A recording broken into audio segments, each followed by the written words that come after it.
नमस्कार. आपण पाहत आहात एक्सक्लुझिव्ह न्यूज 24 आणि मी आहे news bureau chief Balaji जगतकर. Beed जिल्ह्यातील कुटेवाडी येथून एक धक्कादायक घटना समोर आली आहे. एका विवाहित महिलेचे प्रेत विहिरीत आढळून आल्याने परिसरात खळबळ उडाली आहे.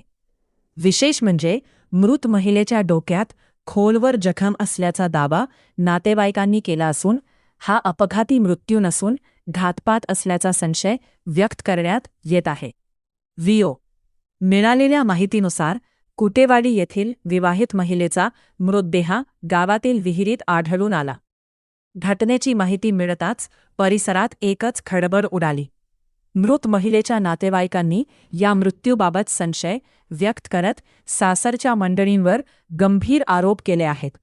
महिलेच्या डोक्यात खोलवर जखम असल्याचे सांगत तिचा मृत्यू संशयास्पद परिस्थितीत झाल्याचा आरोप नातेवाईकांनी केला आहे.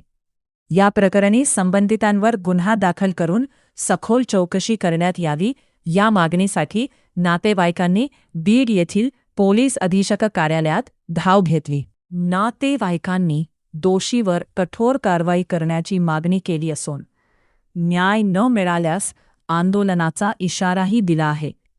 दरम्यान पोलिसांनी या प्रकरणाची दखल घेतली असून शवविच्छेदन अहवाल आणि तपासाच्या आधारे पुढील कारवाई करण्यात येणार असल्याची माहिती मिळत आहे. कुटेवाडी येथील या संशयास्पद मृत्यू प्रकरणाचे नेमके गूढ काय याचा उलगडा पोलीस तपासानंतरच होणार आहे.